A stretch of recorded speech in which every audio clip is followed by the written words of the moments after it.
All right, welcome everyone. We are going to talk about DBT therapy because it's one of the most researched evidence-based practices. We'll talk about how it helps and what are some tools and techniques that we can use from this therapy model that can be useful whether you are a clinician, whether you are wanting to use these tools for yourself in your life or with a friend in your workplace or in your personal life. So the idea is that we all want to feel well emotionally, and how do we do that? And that's where DBT steps in and helps us with that. So the webinar is designed to give you some strategies for success if you're using this therapy model. And it's for everyone, individuals, caretakers. I try to take the clinical language out and make it more friendly for the audience, for general public who might not be clinicians. And it's for everyone who want to use DBT skills. It's very psychoeducational in nature. And when we use these skills, our lives improve dramatically. I've used many of these skills in my own life. I've done it in my work with folks who seek support from North Counselling. And the idea is, again, we want to improve our daily functioning. We want to understand ourselves, our emotions, and that's where this therapy model is useful. So my personal work in DBT is influenced by teachings of Marsha. I've done some webinars with her, as well as Dr. Lane Patterson, whose certification I have in DBT. So housekeeping items, let's make sure that our mics are turned off. This is a good time to grab some water if you need. If you need to move at any point, you can. You can keep your camera on, off, totally up to you. And we will definitely be sharing notes, slides with you. You can write down any questions that you might have, and we will be sharing the recording as well. Land acknowledgement. I'm an immigrant settler in Kwantlen Nations land, and I'm grateful for the land we are on, sky above us, ground beneath us.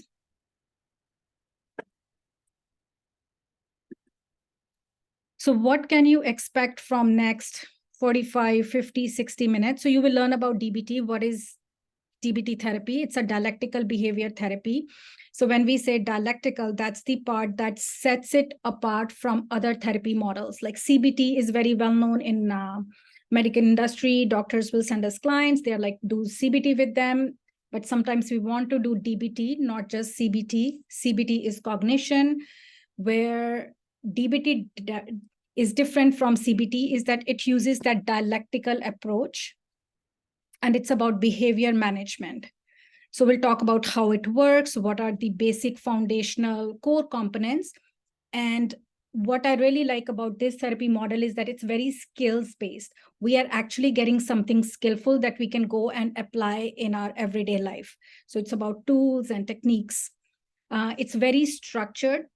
And this is where, I have some conversation with my colleagues who are like, okay, counseling process, psychotherapy should be fluid. Why are we going with a structure? Why are we going with, something that is very manualized? We do have lots of manuals when we do this training. And we'll talk about that a little bit. So it is definitely a structured approach, but it comes with so much flexibility. And it's a great therapy in conjunction with medication. So when folks have complex issues, lots of things going on in their lives, that's where this therapy can be really useful with medication. It teaches us behavior management techniques, and through practice and reinforcement, we can develop skills that we need to manage our lives. It improves our functioning and our mental well-being. And if you are someone who is interested in doing this training, we can do one-on-one work, as well as if you're interested in learning more about it, we can do that. If you're a client, you're more than welcome to book a session with our clinical team. And exciting news, we have our group starting, so where we will dive deep into 4 basic skills that we teach in DBT. So you can join that. If you know of someone who might be interested, who can benefit from it, please share that information. Trigger warning, we are talking about therapy. Lots of material can come up for yourself. So please do take care of yourself as we go through some of these materials. It might seem it's too much, not uncommon. If you feel overwhelmed, step away, drink water, move your body, whatever it is that you need to do for yourself. And this is my puppy, which is my kind of grounding, soothing after a long day of work. This is where I go and have some cuddles and I can get a little bit of a self-soothing myself. And I use some of his examples in my work as well. So his picture, acknowledging him. Okay, so if we are already feeling, I'm talking a lot, so take a moment to acknowledge, why are you here? What is your goal? And hopefully one of those goals is to get something concrete that you can apply in your life right away, because that's the goal behind DBT therapy, giving you something concrete that you can take away and start using it right away.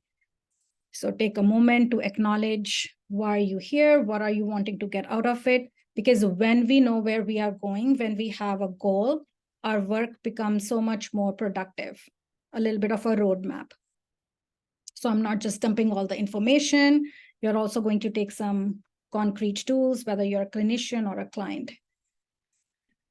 And before we move forward, I want you all to take a moment to reflect, what is one most portable tool that we have?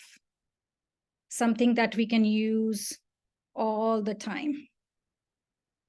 Any guesses? You can type it in the chat.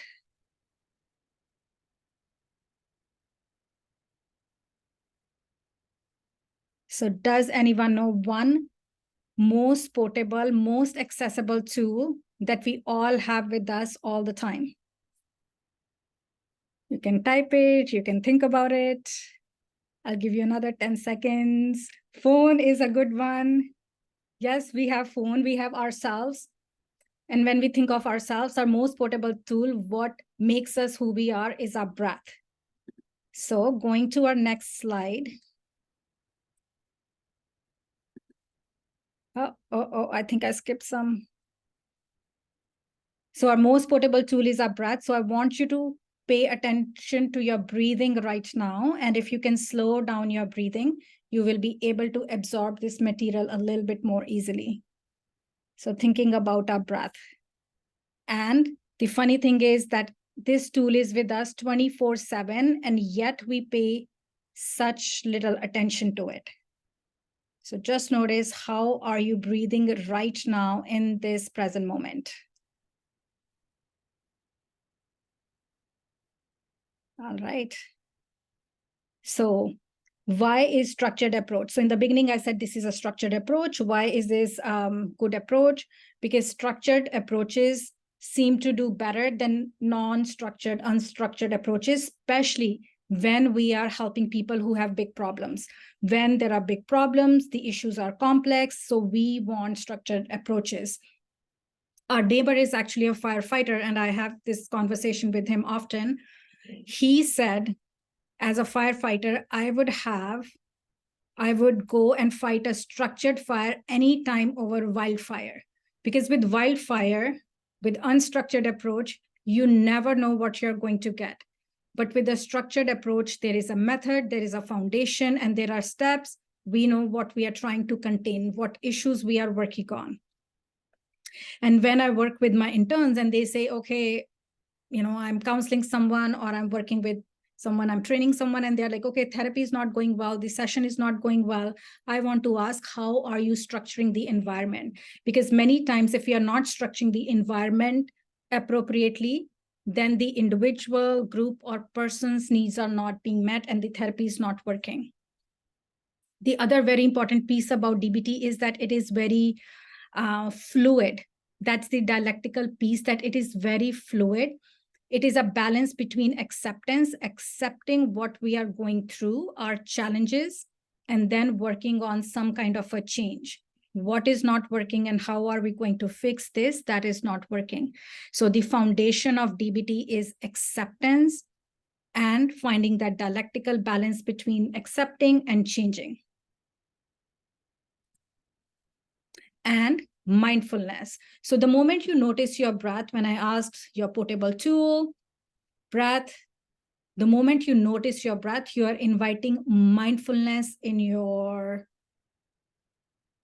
life, in your present moment.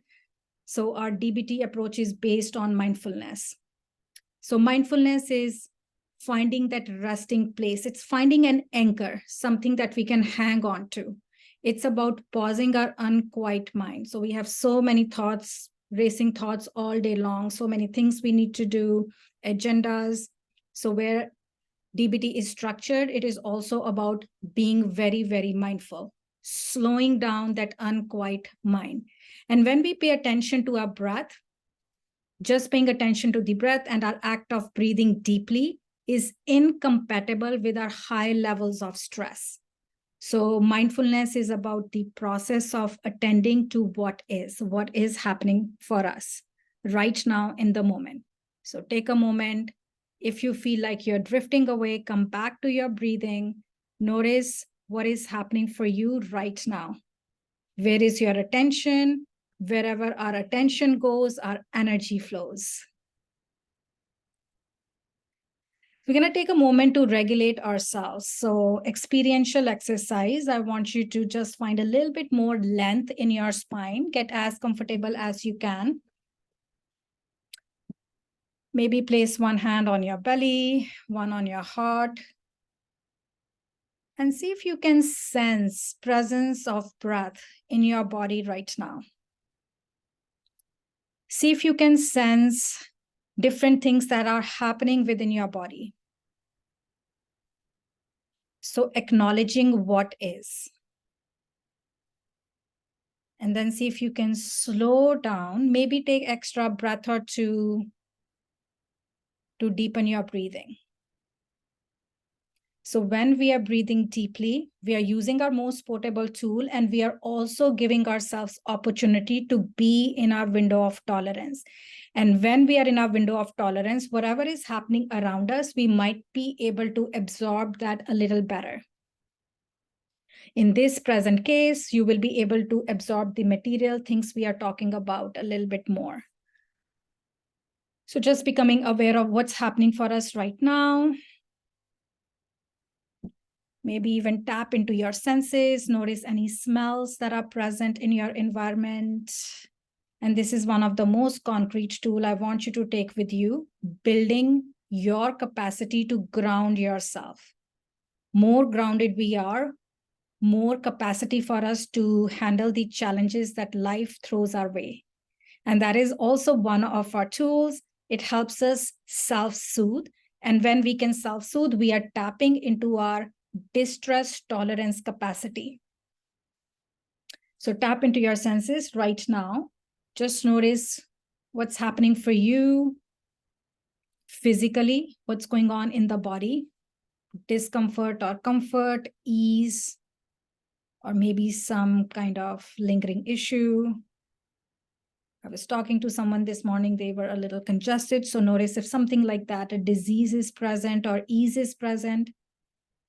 Notice any sounds in your environment.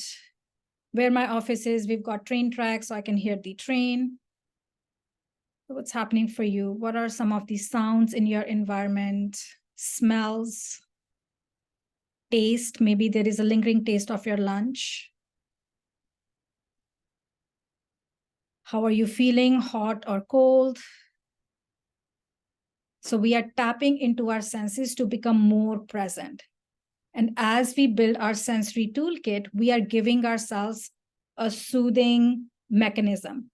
When we can self-soothe, we have distress tolerance capacity.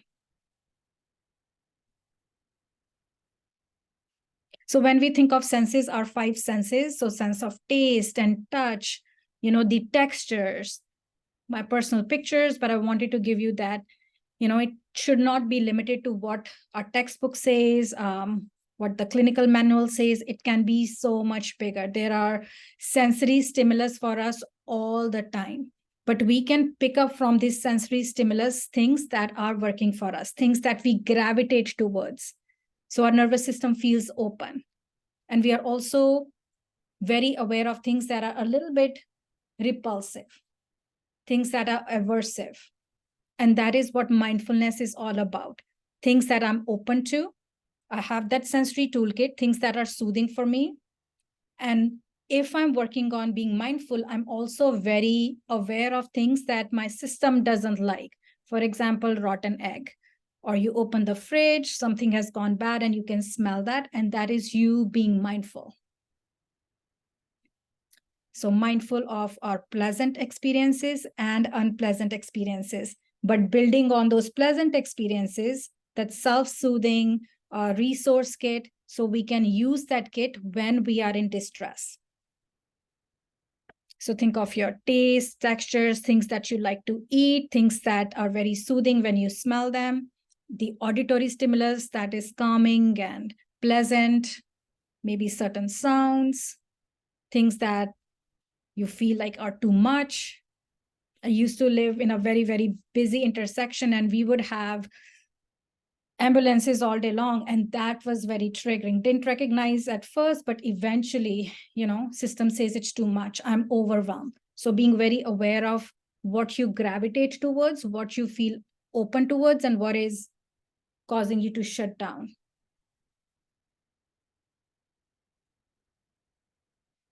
So when we are trying to build our DBT toolkit, we are thinking about 5 senses and what feels good. So my first aid kit that I can pick up and use when I'm in distress. So things that I find pleasing, sight-wise. Okay, here is the trigger warning. This is going to be your customized toolkit.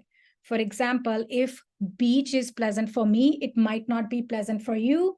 For example, if you were at a beach and you had your bag with you, someone robbed you of that bag, now beach is a trigger for you. So if you're working with someone, you want to be trauma informed, your sensory toolkit will not be applicable to someone else. So think of when you think of sight, what is pleasant for you? One time, many years ago, I was working with someone, I'm a somatic practitioner, so I was leading this class and I'm doing this guided imagery, telling the participants, think of going into the woods and the waterfall. And this person was literally like shaking and triggered. And later on, I had the conversation and they said, I was in the woods and a snake bit me. So I have phobia of snakes. And you saying go to the woods, you're giving us guided imagery. And that was triggering. So being very, if you're a clinician, being very aware of, these sensory things are very custom. For example, lavender is pleasant for most people when we think of smell, but not for everyone. If someone has been abused by someone who was always using lavender as a smell, you can imagine that can be a traumatic experience. So build your own toolkit: sight, touch, taste, smell, and sound. A certain music might be comforting for you, but might not be comforting for someone else. So when we have self-soothing capacity, when we have our own pleasant sensory toolkit, it can help us improve the moment. So if you're in a distress, if you're in crisis, you can always think of what can I do right now? How can I tap into my senses to make this present moment a little bit more pleasant? How do I get through this distressing moment? All right, going on. So hopefully we all have capacity to build our own sensory toolkit. I see some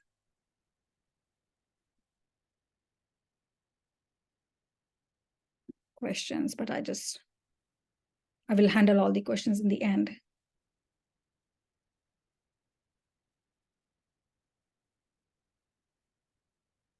What happened? Okay. So who is DBT helpful for?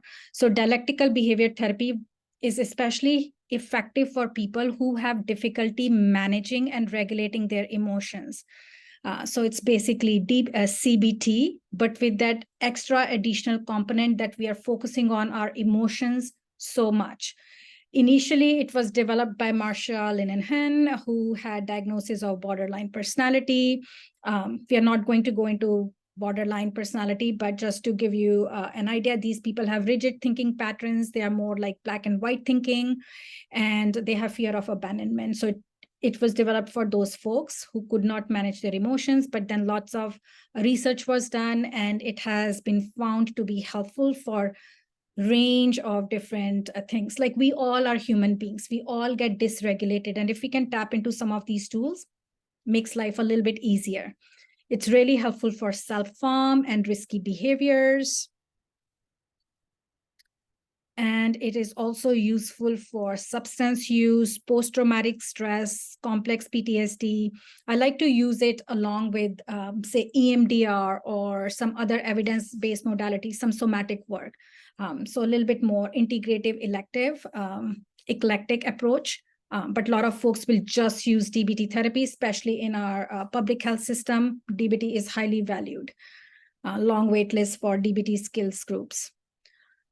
It's good for depression, anxiety, eating disorder, interpersonal issues. So when someone has heightened emotions, or when they feel too much, when they are emotionally sensitive, they tend to be a little bit more disconnect with other people in their life. There can be a lot of interpersonal issues, and that's where DBT skills really helpful. It's also good for chronic pain, especially that component of mindfulness. So if you're trying to understand DBT, we have to recognize the fact that it is dialectical, which means that there can be more than one perspective. And then it's about accepting what is, and then taking that concrete action to make a change.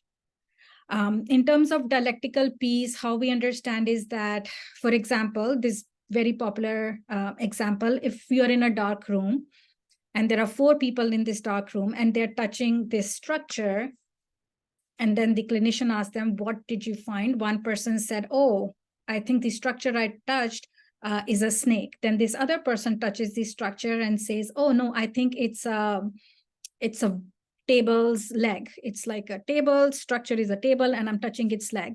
This other person touches the structure and says, I think it's fly, that thing that we use, fly swat, to move the fly. What they all actually were touching was an elephant. The lights were turned on. Clinician says, oh, you were all touching the elephant, but everyone was stuck in their own mindset saying, no, this is someone touching the nose, said this is a banana. Someone touching the leg said this is a table. Someone touching the tail said this is something else. So the big picture is what we want to focus on, and we want to focus on the fact that there can be many different perspectives. And that's why it's really helpful for folks who get stuck in rigid thought patterns, that there can be more ways to think about a situation than just one narrative. So holding different perspectives. It definitely targets the behaviors that are maladaptive, and it targets the emotions. How do we manage our emotions? And this is where it differs from CBT. CBT says cognition, your thought, influence your emotion, and then it influences your behavior. Let's change your thought processes. DBT says, sure, we can target the thoughts, but we also want to look at the emotion. What are we feeling? And are we mindful of these emotions? Our power tools that we use in DBT, one is diary card, and one is behavior chain analysis. And then there are 4 components, 4 tenets, or 4 skills that we tap into. So diary card is basically literally a sheet with different skills. It's basically a data gathering tool. And behavior analysis is what is working, what is not working, and how do we break the chain of behaviors that are not serving us. And our 4 components are basically, we're going to get into them. 4 components: mindfulness, emotion regulation, distress tolerance, and then building that interpersonal effectiveness. So when we talk about mindfulness, it's about accepting the present moment with non-judgment. One of my favorite tools when I tap into mindfulness, besides the breath, is our wise mind. And we'll get into the wise mind in a moment. Then there is emotion regulation, which is about understanding our emotions. What is it that I'm feeling? How do I make my emotions work for me? Because we want those regulated emotions. I want to feel joy and happiness, peace, curiosity, and wisdom. I can definitely feel sadness and betrayal and anger, But how do I regulate those emotions? How do I regulate my anger or my disappointment so that my system doesn't just gravitate towards these uncomfortable emotions? I'm not going to push those emotions away, but in order to regulate them through my diary card and through my behavior analysis, I want to look into how frequently I'm feeling these emotions, what's the intensity, and what's the duration. So we do want to work with emotions, and we are looking at frequency, intensity, and duration of our emotions. And then we tap into our distress tolerance. How do I make my present moment more tolerable? Ultimately, we want to enhance our capacity to handle painful experiences.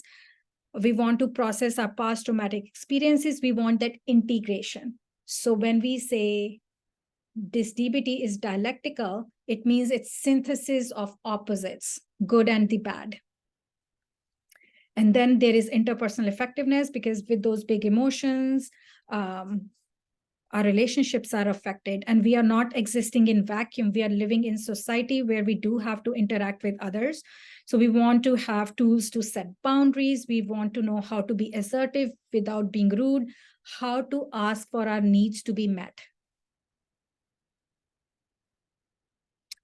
So in DBT, the big piece is we as clinicians are accepting the clients however they are. We are validating their emotions, and we are working with non-judgmental stance. So when we say non-judgmental stance, even if someone is taking substances, even if they are cutting, self-harm, I want to acknowledge that there is pain in your life. That's why you're going with this. We are looking at the symptom, but we are not judging that. We want to really tap into what is other person feeling and what we are feeling. Because as a clinician or as someone who is working on these skills, you want to continuously go inwards to see what is happening for you. You hear something traumatic from someone, do you feel rattled yourself? So what are you feeling is equally important as it is to validate someone else's emotions. And if you're working on yourself, you want to acknowledge and validate what is coming up for you. We are putting ourselves in other people's shoes when we are validating them.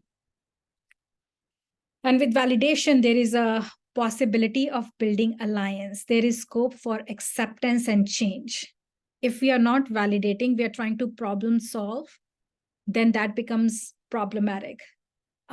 If you have kids, you are probably trying to be a good parent, you are correcting them, but I always tell my folks, you have to connect before you correct.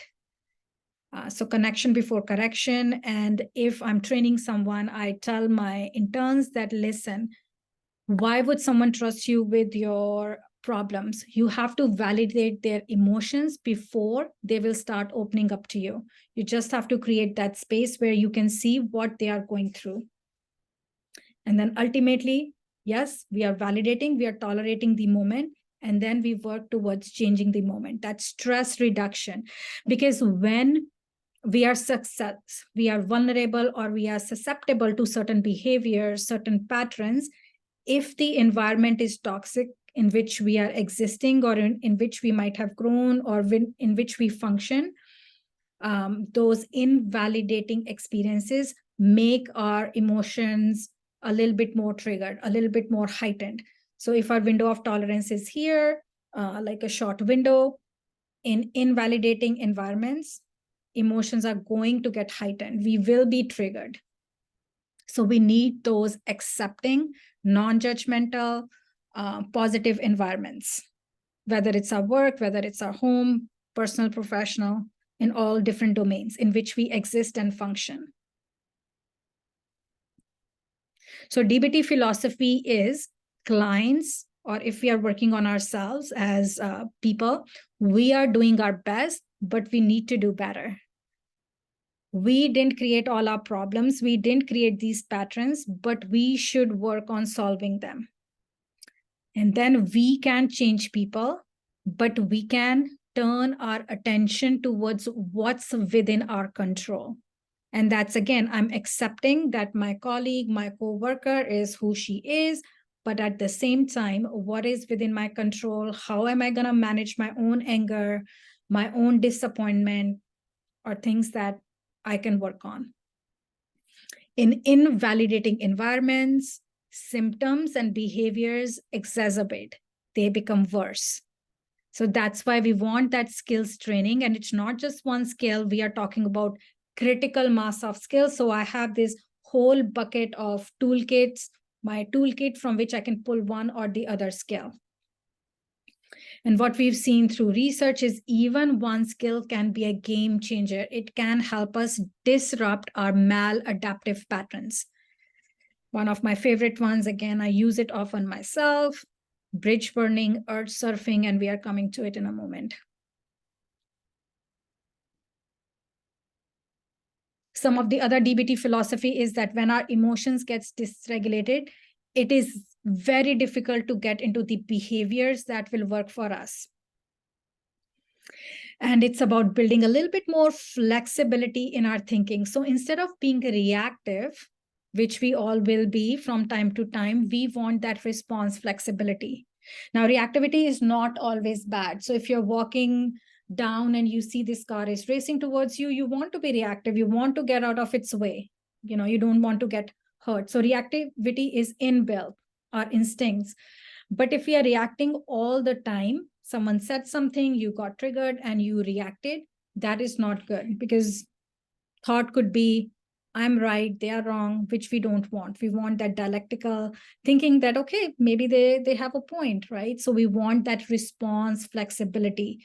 In order to develop response flexibility, if you've ever done some work with Gabor Mate, he says you need to slow down.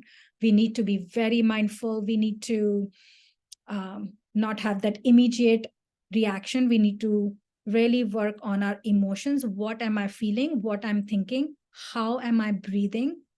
And the moment you think, how am I breathing? You've already slowed down your breath. And that's where you can build that response flexibility. It's a very thin line between reaction and response. So we want that response flexibility to become better people. It's synthesis of opposites, opposing views. And it's also about contingency management. As human beings, we will make mistakes. If you're working with someone, you've given them a task, they may have some circumstances that they will not do their homework, they will not follow what we have talked about. What are we going to do then? And contingency management is basically what we call therapy interfering behaviors. And then there is communication. When we are communicating with others, we want that warmth as clinicians, as people, and then we want that challenge as well. The challenge part is very interesting. If we don't challenge someone, they are in their comfort zone, they will stay in that comfort zone. So we want to challenge ourselves in order to grow. We need to be uncomfortable, but just the right amount. And then there is cognitive interventions in our DBT work. There are practical skills, there is a focus on the solutions, there is a practice piece. Because again, this is not inbuilt, right? Like we don't just are born and are mindful. We have to practice on those skills again and again and again. And we need that accountability, whether we are accountable to ourselves or to someone else, a friend, a therapist, whoever, coach, mentor, we want that accountability. And it gives us a very helpful therapeutic direction because it's a structured approach. So how and why of DBT? We are talking about changing behaviors. And if we are talking about changing behavior, guys, we need those replacement behaviors. So if we are subtracting something, we need to add something. For example, if I tell my kids that, okay, guys, don't watch TV, I have to have some other behaviors that they can do. Go take the dog out for a walk for 15 minutes, then go ride your bike for 15 minutes, then eat your lunch. If I don't have that replacement behavior and I just say, I want to see this behavior change, stop watching TV, nothing's gonna change. They will do that. They will sit there. They'll be like, okay, we are not watching TV. We are bored. What do we do? So they will likely go back to the previous behavior. So if you're telling someone, okay, stop doing drugs, for example, if they're doing that, you have to give them replacement behavior. Or I had this guy who would, on Friday night after work, would always go to the liquor store entire weekend, spend drinking. He didn't want to do that. So the replacement behavior that we worked on was, let's sign up for soccer. Now it's been years and he loves going. Friday night is his soccer night. Otherwise, Friday night was drinking night. So we want that replacement behavior. And then we want to look at the strengths and skills, right? Like it's a very strength-based approach in the sense that, yes, we want to teach skills, but they already have some skills. We already have some skills which have helped us survive up until this point. So we are validating these struggles, validating what we are going through, what we want to change with lots of compassion, empathy, non-judgment. And we are looking at the skills that have gotten us to the point where we are. For example, if someone is still sitting in front of me, even though they have suicidal ideation, suicide attempts, they have some skills that have kept them going. Maybe it's their dog, maybe it's their neighbor, maybe, whatever it is, a best friend. So we want to look at those strengths, those skills, that desire to live. And then we have label for our skills. Why do we have labels for skills in DBT, folks? Because it will help us remember things easily. It's a little bit of a memory thing, but also it makes remembering easy. We can call up those behaviors and then we can use them in a very predictable, reliable way. We can fall back on these skills again and again and again. So Wise Mind, one of the most popular tools when we look at the mindfulness component. And so Wise Mind says that we exist in rational mind, our logical mind, and we exist in our emotional mind when we are a little bit more emotional. Because as human beings, we operate on emotions a lot. What we do want to operate on is that wise mind. Sometimes, depending on the circumstances, you're doing your taxes, you have to be more rational, right? And you are, say, cuddling a newborn baby. Of course, you're going to be more emotional. But in general, we want balance in our life. So it's synthesis of opposites. It's that wise mind that we are working towards. What will wisdom do? I have this urge to drink my 7th cup of coffee, but what would wiser me do? Can I bank on that wise mind to guide me and say, with lots of love, compassion, non-judgment, that sure, you need that 7th cup, but see if you can go for a walk and then maybe you can have that 7th cup. And by the time I've done that walk, I don't need my 7th cup of coffee. And then there is this distress tolerance. So distress tolerance is about tolerating uncomfortable moment. And all these skills, mindfulness, distress tolerance, interpersonal effectiveness, and emotion regulation, they work hand in hand. They are intertwined. So distress tolerance is about how do I get through this moment, this experience, without making it worse? How do I accept reality? And how do I tap into my skills to make this present moment a little better? So we want that freedom from our maladaptive patterns. Couple of my favorites, stop. Stop is like we literally do stop. We pause, we take a deep breath, we observe what's going on for us, and then we proceed with the action, hopefully adaptive action. So the tip skill, again, very popular tool that we use. So tip is all about temperature control. So how am I feeling? Am I hot right now or cold? And if I'm feeling hot, maybe I'm feeling angry, I'm feeling hot, I'll splash cold water. I'll literally change my body temperature. That will help me calm down. Sometimes we use that ice. I have this urge to cut, for example, as a human being, as a person. Before I cut, I'm going to change the body temperature. I'm feeling numb, dissociated, urge to cut. Temperature change would be going for a hot shower. So that temperature change is a really key component in our tip scale. Then we have this intense exercise. I used to work with crisis line at one point, and we would have, middle of the night, these folks calling, urge to cut, or other maladaptive risky behaviors. What did we suggest? Intense exercise in the moment. You cannot sleep, insomnia, racing thoughts, do 20 jumping jacks. Then we have this spaced breathing. We want to really focus on, there's a 4-part breath. There are some other breathing tools that we use. So we really want to focus on that breath piece. And then progressive muscle relaxation. So that is our tip skill. And we also weigh the pros and cons. So mindfulness, then we want that emotional regulation. Then we are working on our capacity to enhance our ability to manage painful, uncomfortable emotions. And we want to weigh pros and cons of us taking an action. What would be the result of me going for this, third pack of cigarettes? So weighing pros and cons, the cost that this behavior is going to come at. So at times, our emotions are going to get overwhelming and they are going to consume us. But we have to remind ourselves that I did manage all of my past experiences with those, that dysregulation. But in the past, when I yelled and someone stepped in to calm me down and I felt shame, I don't want to feel that again. So maybe I should work on those emotional regulation skills so I don't have to get there.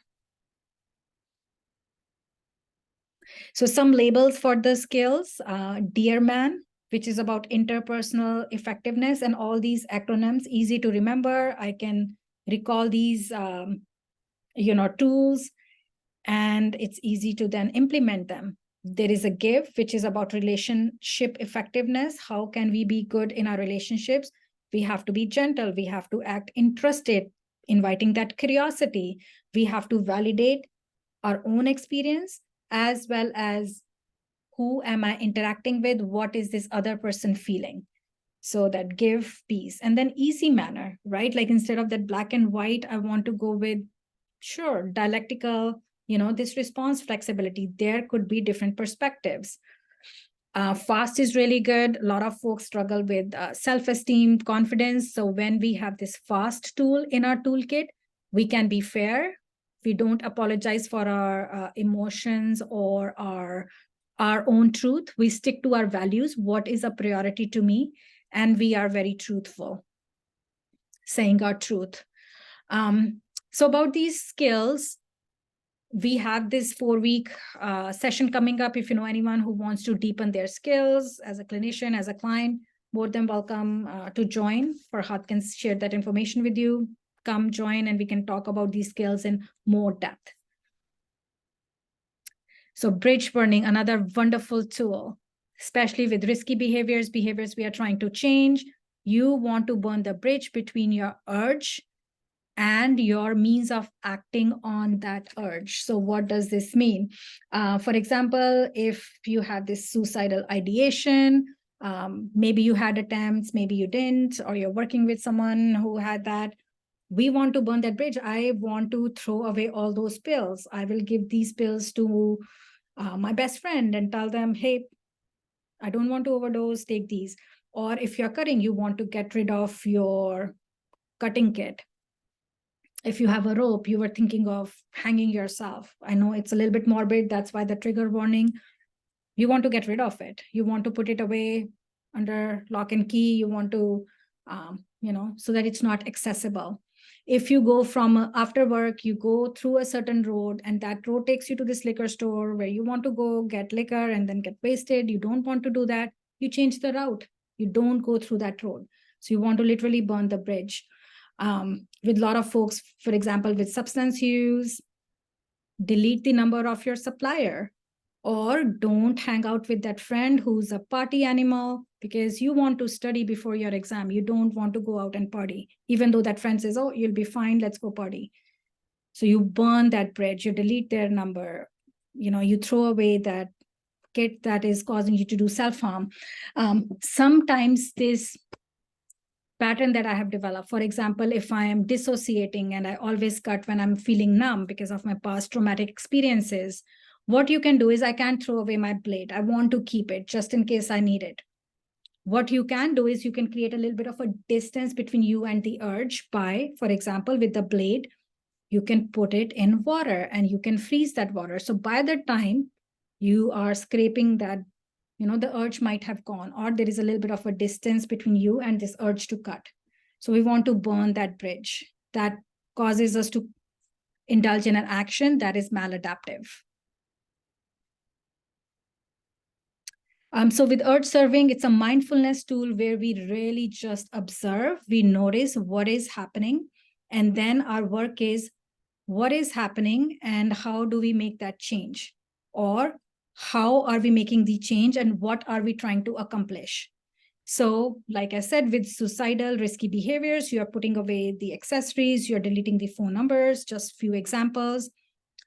Contingency management that I talk DBT is based on is accept what's the problem, expect that you will fall off the bandwagon, you will make a mistake, you are a human being, so lots of grace, empathy, compassion for yourself or with whoever you're working with, and then plan. We need that roadmap.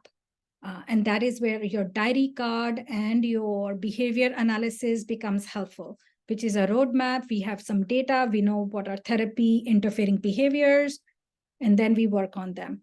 So the automation piece is with emotion dysregulation. If we are dysregulated, executive functioning is down, right? I cannot think of like doing this task, this skill that my therapist has told me.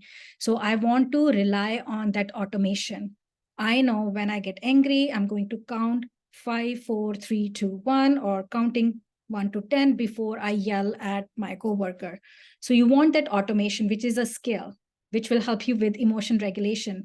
Because in the moment, I can't, okay, think, I'm getting angry. What am I supposed to do? It's not going to happen. Executive functioning is down. So you want that automation. And that's why like in, standard DBT programs, a lot of times there is extra support, outpatient setting, or, therapists give phone numbers to the clients. Clients can text their therapist, or they are available 24/7, especially in public settings, in some outpatient clinics. So yeah, which is helping people develop the skills. But in private practice, it's a little bit different. So I want to teach skills to folks I'm working with so that they have a little bit more accountability. And then there is this front loading piece, which is about planning, which is about preparation, and then safety planning. So again, we want to make sure that safety is there before we work on any skills. Describe is another very important mindfulness piece where we are literally, describe stands for something, but we are putting on words, describing the situation in a non-judgment way, with lots of compassion, with lots of validation for what's happening for me. All right, guys, getting there. I know there's lot more material, but I'm going to keep it short and sweet. So how do we know which skills to use when? And this is all dependent on the context, right? So we are meeting our experience with lots of validation. As a clinician, you're meeting your client with empathy, validating their experiences. There's lots of non-judgment. We are accepting what is and then thinking of change. And then how am I going to make the change, where your skills come into play, where you have a plan and you stick to that plan, that roadmap. There is awareness, mindfulness. I'm tolerating what is good, but I'm also tolerating what is bad. So on this piece, again, there is always a debate. Why are we trying to tolerate what is bad? Are we not trying to change what is bad? So I'll give one example that Lane taught me, Dr. Lane Pedersen. So with mindfulness, with awareness, being receptive to bad experiences, think of it, you take your dog out for a walk, or you let your dog out in your backyard, go do your business. Now you have collected all this poop. If you're being, okay, I'm going to close my nose, I'm going to close my eyes, I'm going to pick the poop. If you're not paying attention, the chances are you will step in that poop, right? So you want to tolerate that aversive experience. You want to be aware that I don't like doing this, but I have to do this because I love my dog and I have to be responsible pet owner. So being mindful of good and bad. And then of course, if this aversive experience, I want to avoid it, I pick up the poop every single time so that I don't let it pile up in the backyard. And with the skills, guys, more functional we are, easier it is to integrate our skills. So again, more complex someone you're working with, more dysregulated they are, more challenges in their life, difficult it is to work with them. So again, think of safety, stability before implementation of skills. Then we want everything to be easily accessible, and most accessible tool, mindfulness, breath. Let's start from the body. And then having that support system, that team, accountability partner, someone you're working with who is very accepting. You tell them, I've decided to cut down on my drinking. They are like, yeah, I'm with you, versus someone saying, oh, don't worry about this. You can start it next time. Having someone to practice these skills with is always good. Like when we talk about skills, when we practice them, it really starts to set in. So colleagues, friends, partner, peers, or with your own self, you can talk to yourself. Is this my rational mind? Is this my emotional mind? Or is this my wise mind? So diary, card, and behavior analysis. Why are we using them? Because we need data. We need some concrete information so that there is some sort of tracking and we can set some goals, and then we can work on achieving these goals. Diary card is also a self-monitoring tool. It helps us with contingency management because we can see therapy interfering behaviors. It is a roadmap that inspires us to be effective. For me personally, I think it acts like a visual reminder. It gives us more opportunity to practice skills. It helps us in decreasing problem behaviors, and it makes unknown known. And it promotes the target behaviors that we are aiming for. This is my copy of a diary card that I literally use all the time. I've made copies. I'll share with the folks I'm working with. Again, in the beginning, when we are doing pure DBT therapy, we want a little bit more regularity. Then we do a little bit more space in how often we see people. But in private practice, the practice in which I operate, there is a little bit more flexibility in this. People can find their own diary cards, or they can have their own way of self-monitoring or writing down things that they want to work on. So the back side, this is our behavior analysis, behaviors that work, that don't work. Some folks who are very dedicated, who really want that change, will fill this, will review it. That again eases up the work that we want to do in changing the behaviors.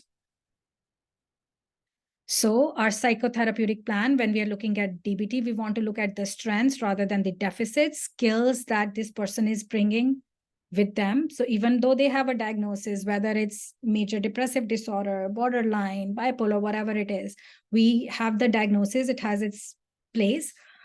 So we know the shortcomings. I don't want to focus on that. I want to focus on the strengths. What kept them going, right? How have they survived so long? And if person is sitting in front of me, I'm using that empathy, compassion, non-judgment, because I know that they do have some skills. They have survived without me for a long time. And one of the formulas for success, you're building that connection with your client, with yourself. You're trusting yourself that you will be accountable if you are wanting this change. You are implementing those replacement behaviors. So it's not just taking, subtracting. You're also adding what you want and what you want to remove. Practice, repetition, reinforcement, that all behavior management or Psych 101. And then mastery, because this helps with self-esteem. It reduces the unknown. You're doing something again and again. Every Friday night after work, you're going for soccer. You're not going to the liquor store. More you do it, you start to feel good about yourself. And we are looking at therapy, interfering behaviors, the roadblocks, and ways to prevent those roadblocks. So how to bring in mindfulness? Ask yourself, what is the cost you're paying if you're not mindful? So if I'm not being mindful, picking up the poop from my backyard, chances are I might step into this poop and then my shoes will be dirty. So now another aversive experience where I have to now wash my shoes. My favorite exercises I like to use when it comes to mindfulness is body scan, what's happening in our body, scanning the body from head to toe, and progressive muscle relaxation. Sometimes I'll start my session with progressive muscle relaxation, ending with that, or asking folks, what is your takeaway from our work today? mindful walking, mindful driving and eating. So when you're eating something, be really mindful. How does this taste? What's the smell of this food? So that awareness. When you're driving, a lot of times, we'll get from point A to B. We are thinking so many different things. And that's a clear indication if you were not present, you didn't notice the drive, you were not mindful. And then what are the barriers when we try to be mindful? What happens for us? Long time back when I did my first somatic training, we did this exercise where we were sitting and doing the count breath. Let's count our breath, 5 inhales, or how the count breath works is you want to breathe in for 1 second, breathe out 1. Next breath, 2 seconds inhale, 2 seconds exhale. We are doing this, and the instructor said, you have to count till 10. See if you can take 10 seconds to breathe in, 10 seconds to breathe out. For me, at that point, as I'm training, the barrier was I had a toddler at home, and I'm thinking, oh, how's my toddler doing? So we have to recognize, like, what are the stressors in our life that are preventing us from being mindful? And when we are aware of that, maybe we can compartmentalize and can build some kind of strategies to reduce those stressors. And when self-regulation is a challenge, you want to implement your emotion regulation tools, you want to validate the emotion, you want to notice the frequency, intensity, and duration, and you want to apply that automation. Automatically, every time I'm angry, especially at my kid number 1, who's a teenager, whose room is always dirty, I'll enter the room instantly. Oh my God, room is so dirty. I'm going to the breath. How am I breathing right now? Sometimes I'm not the ideal person, I'll yell, but most of the time, deep breath. Because more angry I am, more frequently this emotion is going to show up. More frustrated I am, my system will gravitate towards frustration. Problem comes, I'm frustrated, versus me recognizing I can breathe, I can be response flexible, I can work on finding the solution. And if our vulnerabilities are lower, we have better opportunity to handle our emotional ups and downs. In order to lower down my vulnerabilities, I need my support system, someone who understands me, accountability partner. So for example, if I'm a child, say 10-year-old, I'm angry and my parent says something which invalidates my experience, that tells me I'm not allowed to have this emotion, I will have more emotional ups and downs. But if my emotion is validated, sure, you wanted your phone, but you cannot have it. I'm so sorry. I understand you're upset. My emotion is validated. I might have less roller coaster of an emotion. So there is ABC skills, which we love using, which is we want to accumulate positives, my positive experiences. I want to build on those positive experiences, and I want my coping tools. Coping tools, the easiest ones, the breath, your senses, and of course, there is a host of other tools that we use. I also love opposite to emotion action. So if we have to use our discernment. So when it's opposite to emotion action, if you're really tired, exhausted, you want a nap, you want to take a nap. But when you're napping all the time, then maybe we are becoming sadder and sadder. We are becoming depressed. And that's where I'm sad, I'm depressed, I don't want to get out of the bed. And you want to tell yourself, use this tool, opposite to emotion action. You actually don't want to get up. You're feeling sad. And the action you're taking is opposite to the emotion, which is you are actually getting up and going for a walk. So we want to use tools like this. Again, we have that roadmap, which tool to use, having that critical mass of skills. And then we improve the moment. And again, improve stands for certain acronym. We will get to that. So when our behaviors are interfering with the therapeutic process, we are using mindfulness, validating, non-judgment. We are focusing on what is working, what is not, therapy interfering behavior. In order for us to manage the behaviors, we want competent clinicians, someone who's trained. We want skills training, whether we are working on ourselves, developing these skills, or we are teaching these skills to someone. And we want that supportive environment where there is stress reduction. When I was working with the social agency, we would have folks who didn't have, food or shelter. And then we are trying to run this DBT group. And the question was like, their stressors are not reduced. How can they, practice these skills? We need to, that Maslow's hierarchy of needs, the basic, the foundation has to be taken care of before we think of these psychotherapeutic interventions. And then positive reinforcement. We want to celebrate small wins. We wanted problem solving. And then we want to use our strategies, our data, diary card, and behavior chain analysis. And our social skills training, how we interact with others effectively, and how do we build and maintain our relationships. That's our emotion regulation. And when therapy interfering behavior comes up, I know I'm struggling with my relationship. I need to use that tool, Dear Man, or Give, or Fast, in order to improve my interaction. So formula for success: a skilled, trained therapist who has knowledge, practice, experience, structured approach. What are we trying to get out of our therapeutic work? We need support. We need to practice. We need to know our why. Why am I trying to change my life? Where am I struggling? What's my goal? What's the plan? We are tapping into our resources, my strengths, my skills. I want to improve on them. I want to improve the moment using the tools I already have. I want to build those positive experiences. And I want those supportive loved ones who are validating environments where I'm seen, I'm heard, and I know I belong. And then remember, with DBT, we are right on time, almost towards the end. Remember that people are doing as best as they can, and they need to do better. DBT is all about our journey from survive to thrive. We want to hold that multiple viewpoints, so we are more kind and compassionate people. So a little bit of dialectic, synthesis of opposites. I'm not always right. People can have different viewpoints, and they might be very valid points as well, just like that elephant example. And then we want to work on our emotions. We want to acknowledge our emotions. We want to create space for them. And if they're uncomfortable emotions, we want to work on changing the behavior so that a different emotion can show up.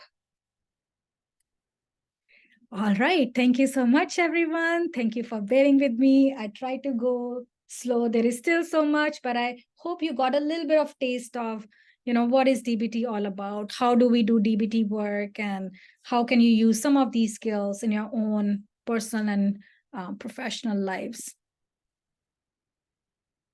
All right, a lot of questions regarding, can we access some of these, slides? Absolutely, you can. Someone asked about the group session. Farhad can share that information. And the thing with the groups is like, even after doing them for so long, I first did my mindfulness training about a decade ago. I still review, right? Like still get dysregulated, still have to take that deep breath.